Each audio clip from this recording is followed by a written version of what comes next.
Today we are talking about filters for drones and whether you should buy them.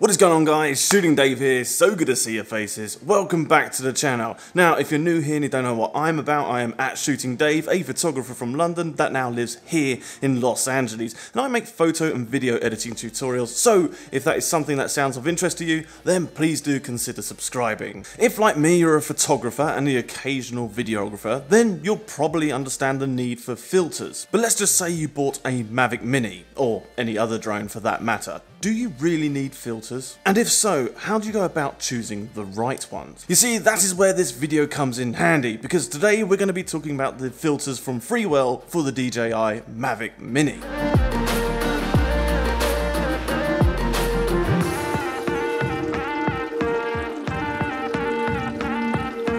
Let's start with video. Initially, when I got the DJI Mavic Mini, I was a little bit disappointed with the video performance. You see, the footage looked a little bit stuttery and I wasn't really that impressed. It turns out that my shutter speed was way too high and I needed to bring that down in order to smooth out the footage. Now, I know from making these videos that I need to use an ND filter, but which one would I need for the DJI Mavic Mini?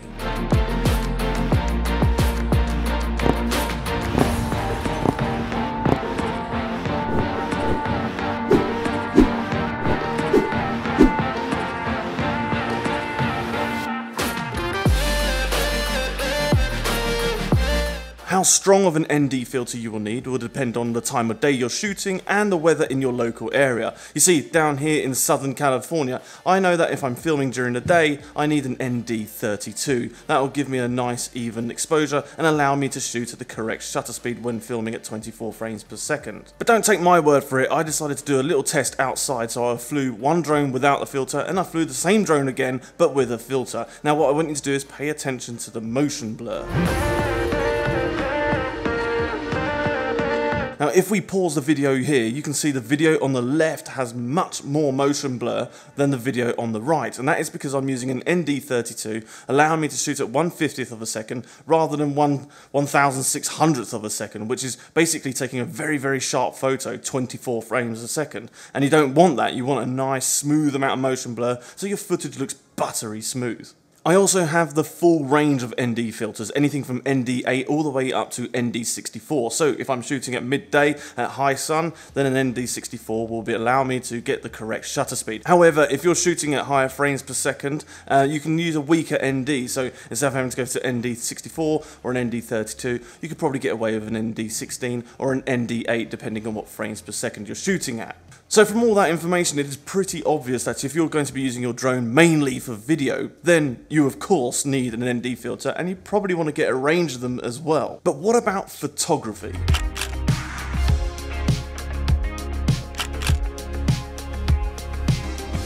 Now, as an automotive photographer at my core, I use a CPL filter constantly. Basically, every time I take a photo of a car, I have a CPL filter on front of the lens right here. Now, CPLs are great. They reduce reflections and also help boost a bit of contrast and a little bit of saturation, making those blue skies and those green trees look all that more crispy. And yes, you can get them for drones too. Yes, they do work. However, there is a bit of a caveat. You see, polarizers are incredibly directional. Say you've got your drone in the air and you're looking down at a body of water like the lake or the ocean or something like that. Now you're polarized for that, meaning that you can see nice and clearly through the water. However, if you were to tilt your camera upwards and look towards the horizon, you'll notice that your lake or body of water will start to look a bit murky and a bit glary. Now that's because polarizers can't do it all the way through the frame. It depends on the viewing angle of the camera to the body of water or subject that you're wanting to be polarizing. However, it is super subtle and it might not be a problem for you. As a photographer, when I'm moving around a car taking photographs, I'm constantly adjusting the CPL filter.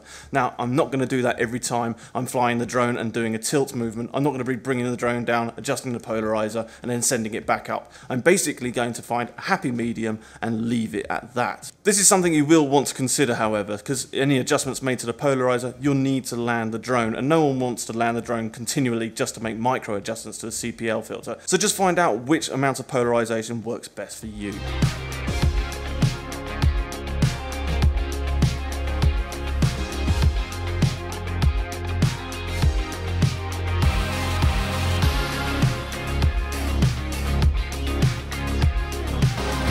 Well, if you've made it this far in the video, I reckon you might like it, so why don't you scroll down and hit that like button, and whilst you're there, hit the subscribe button if you haven't already.